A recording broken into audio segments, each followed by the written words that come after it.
धनशरी ventures, इस company का market price चल रहा है 351 रुपीज़ और इसकी बुक वैल्यू है 808, यानी कि डबल से भी ज़्यादा। और कितने की पीए पे मिल रहा है जी? 6 के पीई पर। और इसका return on capital employed is 28%, which is more than return on equity, which is a very positive sign. अगर इस कंपनी के बिजनेस को समझे तो ये कंपनी थी, सबसे पहले इन्होंने टी का बिजनेस स्टार्ट किया था। बाद में इन्होंने पेट्रोकेमिकल बनाने वाली कंपनी को अक्वायर कर लिया था और इन्होंने इसका नाम रख दिया था धनसिरी पेट्रोकेम लिमिटेड, और बाद में धनसिरी वेंचर लिमिटेड नाम अक्वायर कर लिया था। अगर इनके प्रमोटर की बात करें तो इनके जो प्रमोटर हैं 40 इयर्स ऑफ एक्सपीरियंस है टी के बिजनेस में और पेट्रोकेमिकल के बिजनेस में। दो बिजनेस हो गए, टी प्रोडक्शन का और पेट्रोकेमिकल के प्रोडक्शन का। इनका एक और बिजनेस है जिसकी वजह से इनका नाम वेंचर्स पड़ा है कि ये अलग अलग कंपनीज़ में इन्वेस्टमेंट करते हैं।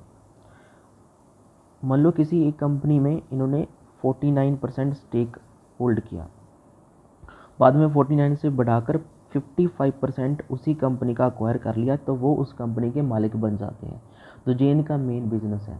और वो कंपनी अगर ग्रोथ करेगी, मान लीजिए कोई 100 करोड़ की कंपनी है, इन्होंने उसका 49% अक्वायर किया और बाद में 55% अक्वायर करके उस कंपनी के मालिक बन गए, और बाद में वो कंपनी 100 करोड़ से 1000 करोड़ चलेगी, तो इनका जो प्रॉफिट है इस कंपनी को होगा धनसिरी वेंचर्स का। तो इनका इन्वेस्टमेंट का बिजनेस भी है। इन्होंने अलग अलग कंपनीज अक्वायर की हुई हैं जिनको ये सब्सिडरी बोलते हैं। कौन कौन सी कंपनी है और इनका एक्सपेंशन कैसा होगा फ्यूचर में, देखते हैं। तो इनकी जो एक सब्सिडरी है, मतलब कि जिस कंपनी के ये मालिक हैं, उन्होंने 10.6 मीटर पॉलिएस्टर फिल्म अक्वायर की है, जिससे इस कंपनी का प्रोडक्शन कैपेसिटी बढ़ेगा। इस कंपनी का प्रोडक्शन कैपेसिटी बढ़ेगा तो धनसिरी वेंचर्स को फ़ायदा होगा। सेकंड, ये सब्सिडरी जो है, इन्होंने क्या किया है, 2 BOPP production plants Panagarh West Bengal में खरीदे हैं, तो लगाए हैं।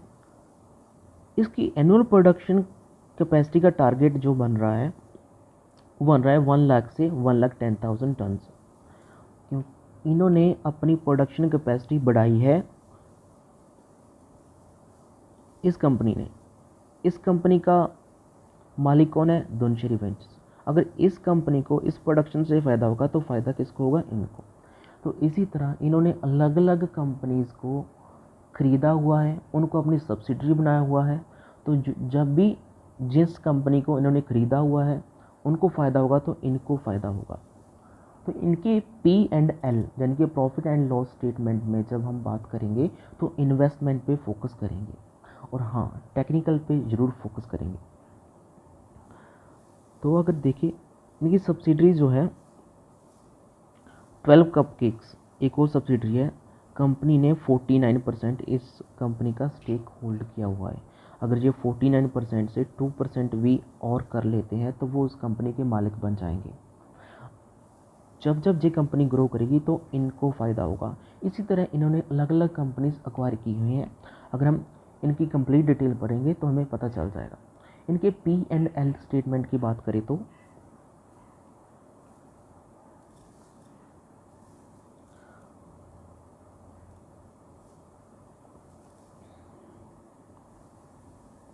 तो 2015 तक इनको काफ़ी अच्छा फ़ायदा चल रहा था। 2015 के बाद कुछ ऐसा हो गया कि इनको काफ़ी नुकसान हुआ।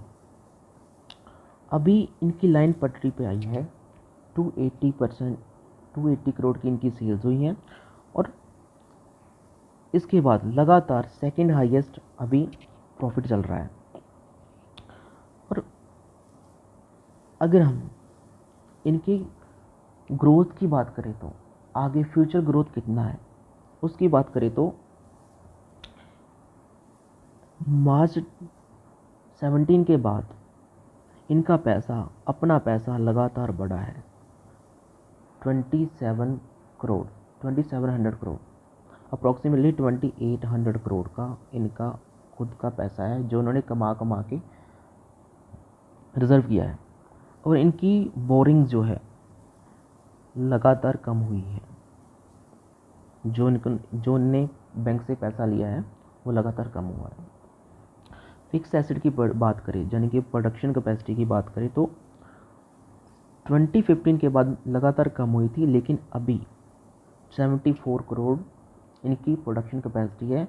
अगर कैपिटल वर्क इन प्रोग्रेस जोड़ दें, क्योंकि कैपिटल वर्क इन प्रोग्रेस जब पूरा हो जाएगा तो फिक्स एसेट में जुड़ जाएगा, तो इनकी प्रोडक्शन कैपेसिटी भी काफ़ी ज़्यादा बढ़ने वाली है। इन्वेस्टमेंट की बात करें, जो इनका मेन बिजनेस है अभी इस कंपनी का, तो इन्वेस्टमेंट 65 करोड़ से लगातार बढ़ती हुई 26 करोड़ की हो गई है। यानी कि 26 करोड़ इन्होंने दूसरी कंपनीज़ में इन्वेस्ट किए हुए हैं। जब ये दूसरी कंपनी बढ़ेंगी तो ये कंपनी की भी ग्रोथ होगी। अगर हम प्रमोटर्स होल्डिंग की बात करें और कैश फ्लो की बात करें, तो कैश फ्लो इनका पॉजिटिव है और नेट कैश फ्लो भी पॉजिटिव है। प्रमोटर्स होल्डिंग की बात करें तो 75% प्रमोटर्स के पास है और FIIs ने अपनी स्टेक इंक्रीज़ की है। DIIs भी इसमें अच्छे खासे हैं।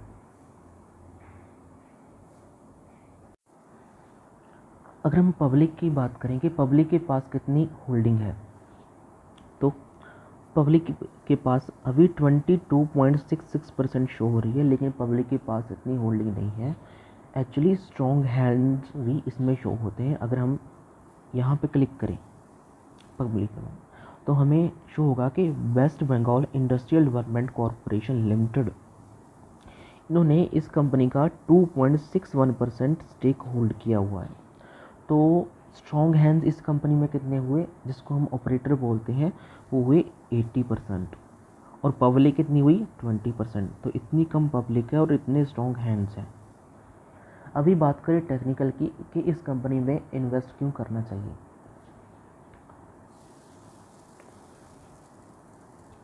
तो इस कंपनी ने जो हाई बनाया था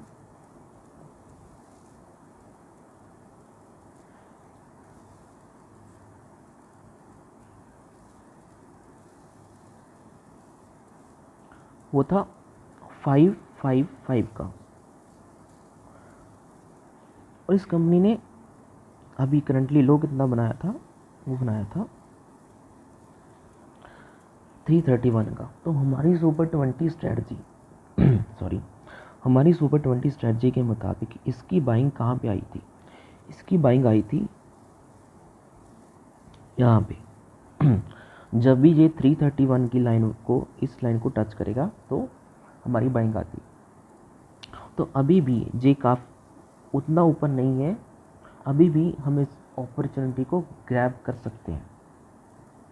तो अभी ये कितने परसेंट की अपॉर्चुनिटी बनती है, जब भी ये ऊपर वाली लाइन को टच करेगा तो हम सेल कर सकते हैं, क्योंकि ये गैप जो है वो अप्रॉक्सीमेटली 70% का गैप है। अभी हम देखते हैं कि कितने परसेंट की अपॉर्चुनिटी बाकी है।